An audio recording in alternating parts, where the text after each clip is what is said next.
Well, could this happen here on November 1st? The Department of Homeland Security says, yes, it can. It's spending $80 million to batten cities down. You won't believe why, though. Like Greece.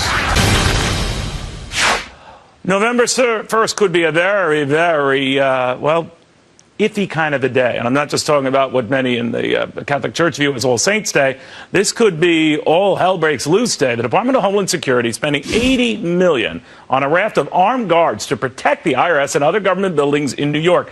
Not from terrorist threats, mind you, but from American citizens, because on November 1st, the food stamp program is set to start decreasing the amount that is allocated to food stamp recipients. Not all, but a good many, and they're worried that violence will ensue. TeaParty.net chief strategist Niger Innes says, like Greece, violence is a serious concern when entitlements are threatened. And Niger, I guess they're preparing for the worst. Should they be? Well, this is really frightening. I mean, we are on a slow march to becoming Greece. You know, what this says more than anything is that when you have nearly 50 million Americans on food stamps that are forced to be on food stamps because of a miserable economy that big government is strangling, then you have a situation where it's obvious what government can give to you, government can take away.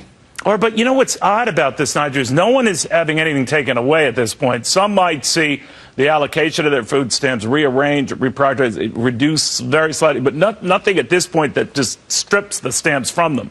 So let's say, I don't know how it works, if I have $75 worth of food stamps and I have $70, let's say, they are expecting riots over that. Should they be?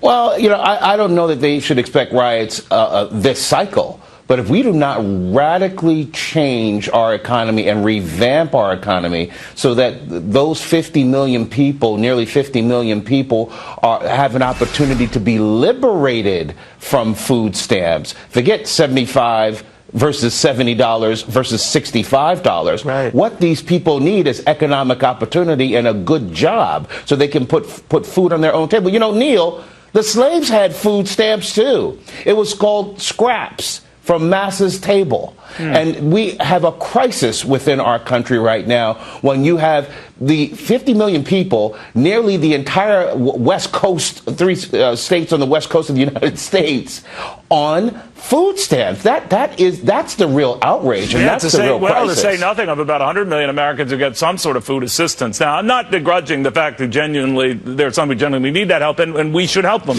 But it's gotten so out of control now that if it keeps going at this pace, of course, everyone will be on it.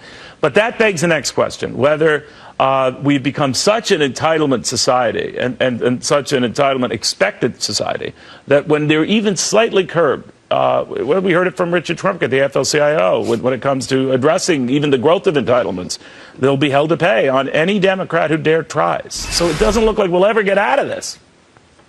And we have to get out of this. I mean, we are on a slow march to being Western Europe, a socialized Western Europe, big government state where people have not only on entitlements, but have an entitlement mentality. And I'm not blaming the people that want these entitlements or in many cases might even be addicted to these entitlements. I'm saying they are victims and need to be liberated. Look, most of these folk that I talk to every day, they don't want to be on welfare. They don't want to be forced to be in a predicament where they have to use food stamps or food assistance. They want a good job. So we need to liberate this economy so that we can revive this economy to provide jobs, you know, take the boot off the private sector so that the private sector can do what it does best, which is create economic opportunity, not just jobs, but economic opportunity for people that might want to be entrepreneurs and provide jobs. Yeah, you gotta give people that opportunity without, indenturing them to these programs. Niger, thank you very, very much. Thank you, Neil.